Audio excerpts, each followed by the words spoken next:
The year I was born, my 3-year-old brother was kidnapped. My mother was heartbroken and went into premature labor, so I wasn't a healthy child. Because of my brother's disappearance, my mother drowned in grief and couldn't move on. Dad not only has to manage the company but also takes time to search for his missing son. The eldest brother is completely devoted to his studies. I've become the invisible person in the family. Ever since I can remember, our family rarely gathers together for a meal.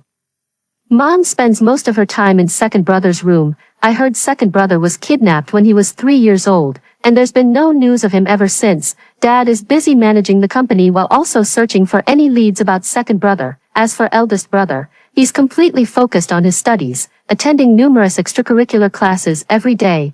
I'm the most idle person in the whole family. No one in the family had time to take care of me. So I was brought up by Aunt Lucy until I was 3. On my 3rd birthday, I met Aunt Wendy and Leo for the first time. Leo was born in the same year, month, and day as my second brother, even in the same hospital. I remember Mom couldn't stop crying the first time she saw Leo. She said if my older brother hadn't been kidnapped, he would have been about that age too. Aunt Wendy moved next door to our house to keep Mom company. From then on, besides Aunt Lucy, there were 2 more people to hold me when I had a fever. I really like Aunt Wendy. She's like a third mother to me. Under Aunt Wendy's guidance, Leo takes good care of me. When my mother had a depressive episode, Aunt Wendy was the one by her side. When I was sick, Leo was the one who stayed with me. Compared to my elder brother, Leo feels more like an older brother to me. He would coax me for an hour when I was sick and miserable, just to get me to eat a few more bites. He would stay up all night taking care of me when I had a fever. He would keep me company when I was lonely and comfort me when I was sad, always appearing by my side. As I grow older, I understand more and more. I think I've fallen for Leo, not the kind of affection between brothers, but the kind where I want to spend the rest of my life with him. But this is just a fantasy, leaving aside whether Leo likes me or not. I can't stay with him forever.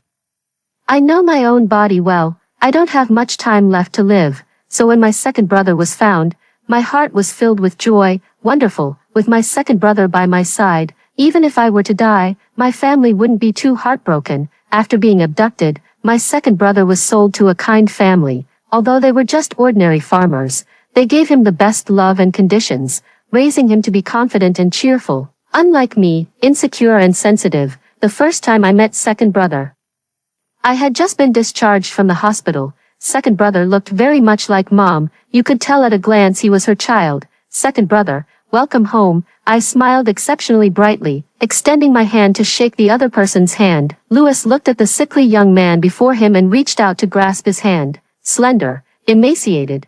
Thanks. After second brother returned, the happiest was Mom. As her depression had significantly improved, the smiles on my face grew more frequent. As I tried every possible way to be good to second brother every day, the envy that leaked from my eyes pained Aunt Lucy to see. Aunt Lucy began to find all sorts of ways to make the foods I loved, giving her affection to me alone. But second brother couldn't stay by mother's side forever. He had to go to school too. Louis was assigned to the same class as Leo, and Aunt Wendy asked Leo to take good care of Louis, just like how she once told Leo to take good care of me, back then, to look after me. Leo repeated a grade to be in the same class, and now there's Louis too, but my health isn't good, so I hardly attend school more than a few times a semester. So what I love most is reading. I have my own bookshelf filled with books I've read and those I haven't. To get closer to my second brother and learn to like him, I dragged Louis into my room and gave him one of my favorite books. But as I watched Louis and Leo grow closer, I became increasingly jealous, and a voice inside me kept asking why. I think it might be very hard for me to like this second brother. Casper, I heard you're going to school. Leo came into my room and, out of habit, touched my forehead. Yes, I'm feeling much better now, and I want to go to school. I looked at Leo's face, which had long shed its childhood innocence and grown mature. I want to be with Leo, whether at home or at school. Leo glanced at me and, seeing my insistence, had no choice but to agree. Then I'll pick you up tomorrow. Stay at my place tonight, and we'll go together tomorrow. Leo hesitated for a moment, then agreed. Leo often stays overnight in my room, where he keeps his clothes and toiletries. After talking with me for a while, he went to wash up. I lay in Leo's arms, greedily inhaling his scent, wishing time could freeze in this moment. The next day, Leo woke me up, in the bathroom. He had already squeezed toothpaste onto my toothbrush and prepared my school uniform.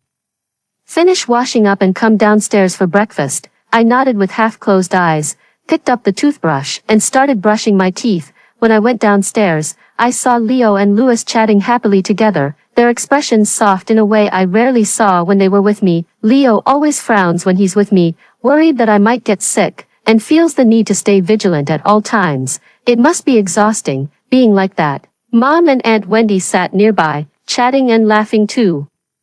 Dad and my brother were reading the newspaper, and seeing this heartwarming scene, a pang of bitterness welled up inside me. Young master, come and have breakfast. Aunt Lucy was the first to see me, holding the breakfast I liked in her hands. Her eyes were filled with concern for me. I smiled at her to show that I was fine. Aunt Wendy also greeted me with a smile. Is Casper feeling better? Is it okay for him to go to school? I sat down next to my older brother, eating the breakfast Aunt Lucy had brought, and nodded obediently. He's better now. He can go to school. Leo, keep an eye on Casper at school. Make sure he doesn't get a fever. Leo nodded. Even if Aunt Wendy hadn't said it, he would have done the same. I have a poor appetite, but I always force myself to eat a few more bites. If eating one more bite could make me live 1 second longer, that would be great. After the meal, Leo habitually took my school bag and walked behind me, once in the car. Leo had Louis and me sit in the back seat while he took the front passenger seat. This was a thoughtfulness he didn't extend to others. When giving his brother a ride before, Leo had him sit in the front passenger seat. Throughout the journey, Louis and Leo chatted while I listened in silence. Casper is also in his senior year of high school, so you should be 3 years younger than us. Casper wasn't in good health, so he skipped kindergarten and started first grade directly with me. I repeated a year to take care of him. I see, that explains it. I looked at the scenery outside the window, feeling it was different from usual, and the train car was a bit noisy. In the classroom, I looked at Louis sitting next to Leo. My eyes dull. That was his seat. Louis just arrived and couldn't adapt to the learning environment, so the teacher assigned him to sit beside Leo. My new desk mate is the class academic officer, a long-haired girl who is very gentle and attentive. She noticed my unhappiness and couldn't help but comfort this younger classmate who was often ill. It's okay, thank you. The class monitor took out her notes and asked, do you want to copy them? You've missed a lot of classes. If you need, I can tutor you. Don't worry about bothering me, thank you, but I still don't need it. Indeed, Leo's academic performance is much better than mine, and he's also good at teaching. No, Leo has never helped me with problems, thinking I didn't need it. In elementary school, my health was relatively good, and I attended classes for a while. At that time, I couldn't keep up with the progress, so I wanted to ask Leo to help me catch up. What did Leo say? Why bother catching up? It's useless to learn now anyway. You'll just get sick and end up skipping class again. Though I pretended not to care, those words stuck with me. After math class, Leo sat down at the study monitor's seat and touched my forehead. Not feverish. Tell me if you feel unwell. I nodded with a smile. I reminded myself internally to act normal, not to show any sadness, and to keep smiling. After school in the afternoon, I sat in the car, watching the scenery fly by outside the window. I'm not going to school tomorrow. No one spoke in the car, and it was a long time before Leo finally said, No explanation followed. The carriage wasn't as noisy as on the way here, remaining quiet the whole journey. Just as I got home, I saw Aunt Lucy peering anxiously at the door. Aunt Lucy rushed up to the car as soon as she saw it, opening the door and taking my backpack. Did you have a good time at school, young master? Happy. I made your favorite dish today. Thank you, Aunt Lucy. Aunt Lucy's wrinkles blossomed into a smile, her white hair dazzling in the sunlight. You're welcome, young master. At night, I had a nightmare. In the dream, the Duncan family gathered for dinner in the dining room. Each face bore a smile of happiness I had never seen before. Without me, my gaze was drawn to a black and white photo in the corner. That was me. I woke up startled, drenched in cold sweat. I thought I would calmly accept death. But when it really comes, I'm still afraid. Young master, are you awake? Aunt Lucy, come in. Aunt Lucy pushed the door open, holding a glass of milk in her hand. Seeing me covered in sweat, she quickly felt my forehead and only relaxed when she confirmed I wasn't running a fever. Did you have a nightmare, young master? Why are you sweating so much? Change your clothes quickly, drink some warm milk, and get a good night's sleep. After changing my clothes and finishing the milk, I smiled at Aunt Lucy, who was sitting by the bed with no intention of leaving. Aunt Lucy, are you planning to tell me a story? I'm not a child anymore. Aunt Lucy's wrinkled hand touched my forehead. Even grown-ups can listen to stories. Once upon a time, there was a beautiful Snow White, whose skin was as white as snow, still Snow White. The same story I've heard since childhood. Every time I had a fever and felt miserable, Aunt Lucy would sit by my bed, holding my hand and telling me the story of Snow White. Aunt Lucy is getting old and her memory isn't what it used to be, so every time she tells the story of Snow White, it's different. The next day I was still running a fever, so Aunt Lucy informed the butler, who quickly called for the family doctor. The family doctor gave me some medicine, then turned to Aunt Lucy. Let's observe for 2 or 3 hours first. If the fever still hasn't gone down, we'll give an injection. Aunt Lucy nodded. All right, I'll keep an eye on it. Leo came to see me after school in the afternoon. I had just woken up when I felt someone touching my forehead, and when I opened my eyes, I saw Leo. Even though I was burning with fever and feeling terrible, I still managed to smile. You're here. Leo nodded and continued. The fever still hasn't gone down. We need to transfer to the hospital. I nodded, closing my eyes in discomfort. I had long grown accustomed to such things. Leo saw that I had fallen asleep again and quietly tiptoed out of the room. As he passed by a room, he heard his mother's voice. Now that Louis is back too, go check on Casper. He's running a fever. You're his birth mother. After all, Wendy's voice was laced with both anger and concern. In the room, Kathy lowered her head in silence, a wordless refusal. Years of neglect had left her feeling guilty. Even if her younger son seemed unaffected, Kathy felt sorry for Louis.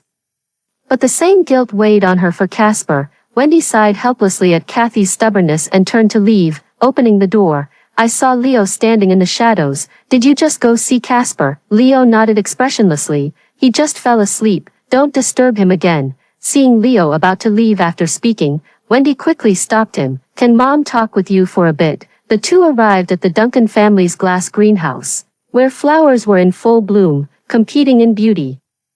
And the air was filled with their fragrance. What do you think about Casper? You know Leo impatiently interrupted Wendy before she could continue. Mom, I'm not Casper's appendage, and I don't owe him anything. Wendy paused, her lips parting and closing, before finally speaking. That boy Casper has liked you since childhood. Do you really have no feelings for him at all? No, Leo's words were without hesitation. A straightforward denial. I'll take good care of him. Love him like a younger brother. With that, Leo left, leaving a despondent Wendy behind. Leo returned to his room and looked at the photo album by his bedside. It was a picture of him and Casper together. My illness came and went, lasting for a whole month. I was so happy on the day I was discharged from the hospital, breathing in the fresh air I hadn't felt in so long. All the way home, I chattered non-stop with Aunt Lucy about the scenery. When we got home, it was just lunchtime. And Kathy and Louis were having their meal. Mom, second brother, Kathy lowered her head to eat, while Louis nodded at me. Are you feeling better now? Come join us for dinner. I'm better, and I'm actually quite hungry. Aunt Lucy hurriedly handed the luggage to the butler, then went to the kitchen to help me serve the meal, fetch the utensils, and place the food on the table.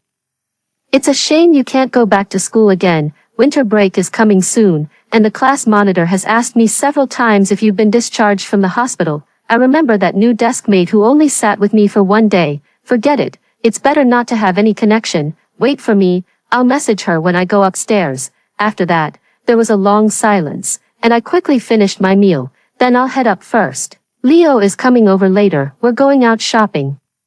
Do you want to come? I shook my head. No, the doctor told me to rest. If I get a fever again, it won't be good. I don't want to be hospitalized anymore. It was already evening when Louis and the others returned. I had already gone to bed when Louis knocked on my door, meeting my puzzled gaze. He signaled for me to follow him. I arrived at the stairwell and saw a thick stack of books. I heard you've always wanted to read this series. I happened to see them today, so I bought them all for you.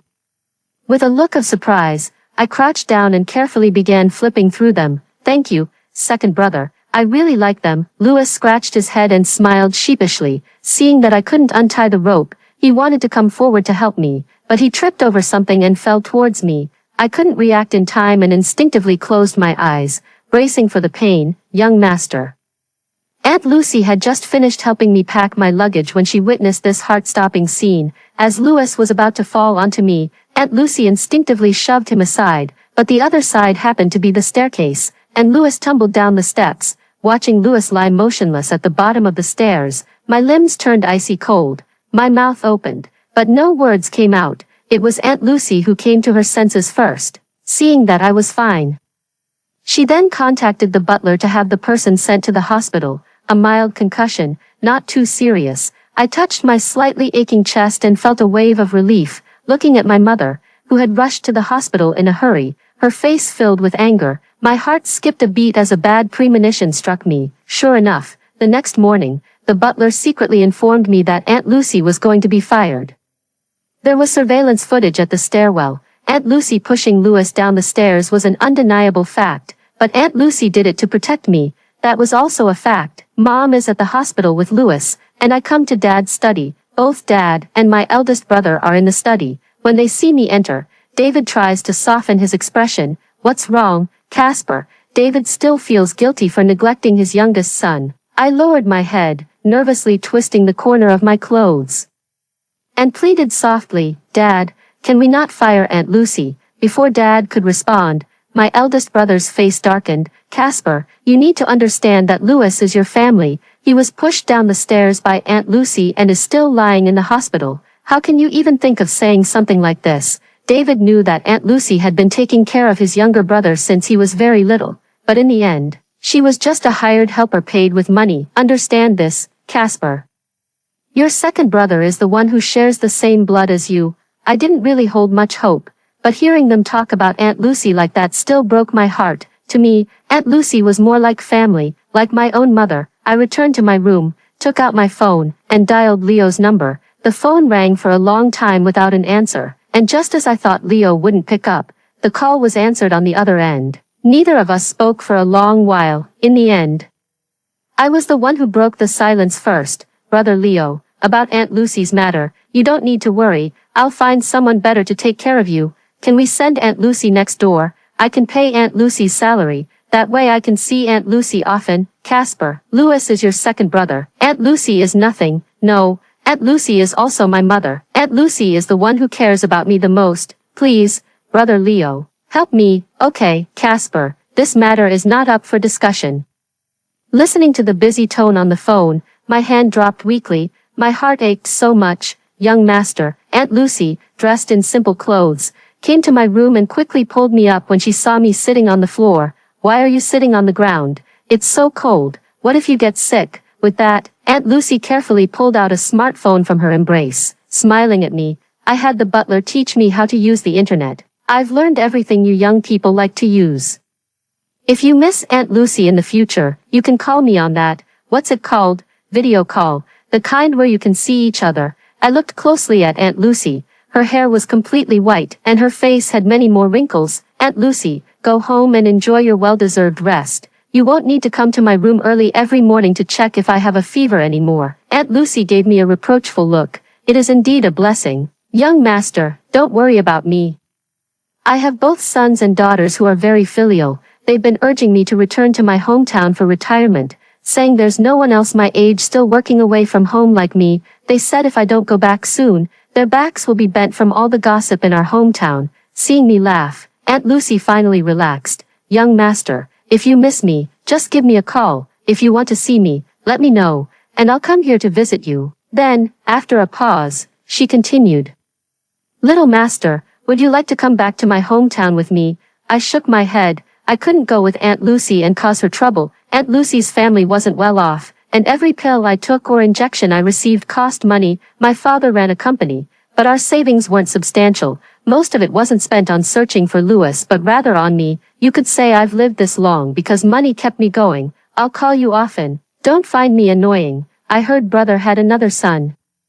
Please congratulate him for me. Aunt Lucy nodded and, seeing it was about time, prepared to leave. I walked Aunt Lucy to the door, where the butler was waiting to take her to the station. Young master, go back inside. There's a wind outside. Don't catch a cold. Aunt Lucy opened the window, signaling for me to go back inside. But I didn't listen. I didn't return to my bedroom until the car was completely out of sight. Lying on the familiar bed, yet the warmth was gone forever. My illness hit me like a mountain, and after a week of fever, there was still no sign of improvement. It wasn't until I took a special medicine that my condition stabilized, but my health kept deteriorating. Aunt Wendy had just returned from abroad and came to the hospital to see me. Seeing how much thinner I'd become, she looked worried. "Casper, eat more, look how thin you've gotten." I forced a faint smile. "I've been eating plenty at every meal, Aunt Wendy." Wendy patted my head, looking at me with concern. "Should we ask Aunt Lucy to come back? You're used to her taking care of you." I shook my head. "No need. It's better for Aunt Lucy to go home. She can't take care of me forever." I had a premonition that my time was running out. Aunt Lucy is getting old. I couldn't let her watch me go. Wendy knew why Aunt Lucy left and that I had once sought Leo's help, only to be refused by him. When Wendy found out, she went to Leo and asked him why he didn't help me. Leo remained silent at the time, but after all, he was her own son, and Wendy could see his regret. Ever since Louis was found, the relationship between the two had been improving. It must have been a moment of anger at the time. After Leo calmed down and thought it through carefully, he would realize how important Aunt Lucy was to Casper. Wendy patted my head and said, "Casper, take good care of yourself. When you're better, we'll set off fireworks together for the new year." But in the end, those fireworks never happened. I was still lying in the hospital during the new year. The butler told me that Mom, Dad, and my older brother took Louis back to our hometown. Since it's Louis's first new year with the Duncan family, they needed to go to the ancestral home for worship. I'm fine because I have Aunt Lucy. In the video, Aunt Lucy was happily holding the swaddled baby in her arms. I suddenly realized that I had been holding Aunt Lucy back for so many years. This is the first year without Aunt Lucy by my side. I was only discharged from the hospital 10 days after the new year, and when I returned home, I didn't see anyone else. From the butler's hesitant words, I pieced together the reason. Turns out they took Louis on a trip. It's understandable they didn't bring me. If I had gone along, I might have ended up dead on the road. I've returned to my usual routine.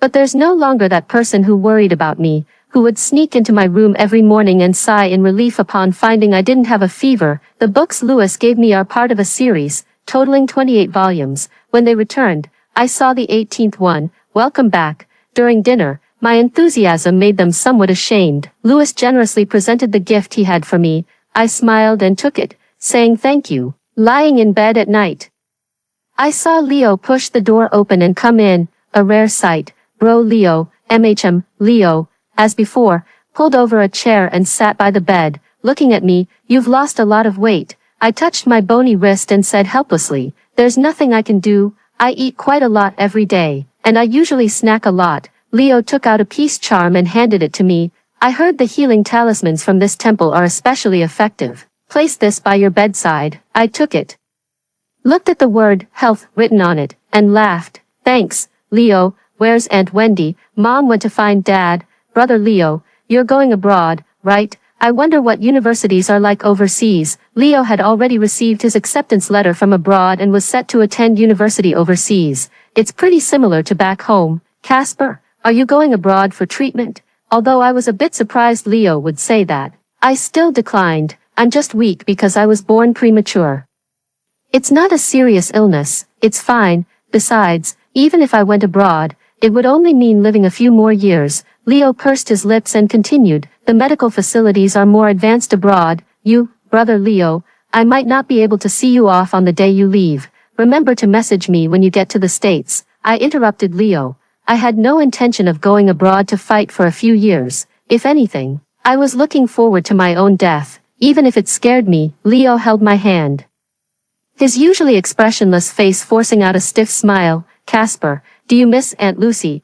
I brought her over to see you. Didn't you say you wanted to go to the zoo with Aunt Lucy before?" "Bro Leo, do you want to see Aunt Lucy's grandson? I heard his name is Andy, and he's really adorable." Aunt Lucy can't stop smiling every time she talks about him. I handed the phone to Leo. Leo stared at the photo on his phone of Aunt Lucy holding a child with a radiant smile, gripping the phone so tightly that his fingertips turned white. "Safe travels, Leo." On the day Leo left, Louis and his mother went to see him off. Not long after, Louis also started school. He said he would study hard, take the IELTS, and strive to go abroad for university as well. "This home is now just me and Mom, no matter how hard Mom tries to avoid me." We still end up running into each other, every time. I greet her with a smile, while Mom responds with a cold nod.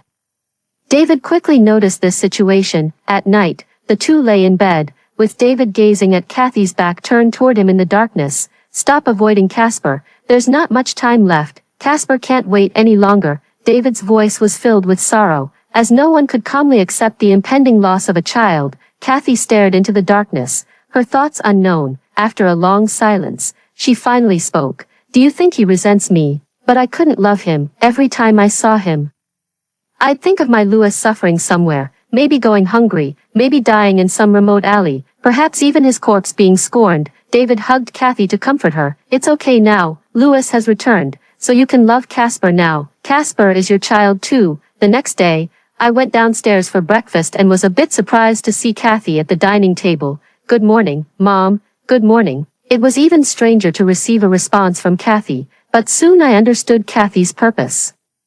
Watching Kathy, who was visiting my room for the first time and looked quite uncomfortable. Mom, what's the matter? Casper, I'm sorry. I stared blankly at Kathy, seemingly not expecting her to come and apologize to me, because ever since I was little, Kathy had never even glanced my way. I remember when I was little, I would fuss and beg for Kathy to hold me. No matter how hard I cried or how desperately I stood on tiptoe trying to climb into her arms, Kathy still never once looked at me. Mom. I watched Kathy awkwardly apologize, her eyes filled with remorse toward me. It's okay, Mom, I forgive you, no matter what, you'll always be my mom. Deep down, I don't actually want Kathy to apologize to me, I just hope she treats me as usual, because the emotional investment in me is minimal. There will be less sorrow when I'm gone. That's why I keep my distance from Kathy, even though she tries hard to get closer to me. Seeing me like this, my eldest brother got angry and called me into his room. Casper, Mom just got better from her illness. What are you doing like this? Even if you're angry that Mom favors Louis, you can't treat her this way. I calmly met my eldest brother's gaze. After a long while, my eldest brother averted his eyes. I smiled. Big brother, Mom's illness has just gotten better. She can't handle any more shocks. My health is getting worse. I don't know when I might die, so let's just leave it at this. Big brother froze in place, raising his hand to wipe his face. Casper, you're just not in good health, that's all. See a doctor properly. Take care of yourself, big brother. I know my own body very well, so I'll be the same as before. You don't want Mom to suffer any more shocks, do you? After I left, my elder brother slumped in the chair, motionless for a long time. It seems people only learn to cherish when they're about to lose something. Unfortunately, some things are destined to never return once missed. My hospital stays became more frequent, and my periods of unconsciousness grew longer. I lie on the hospital bed, gazing at the scenery outside through the window. Butler, is today the day of the college entrance exam? Yes. Young master, if I were a healthy child, I should be taking the college entrance exam right now, or had already followed Leo abroad.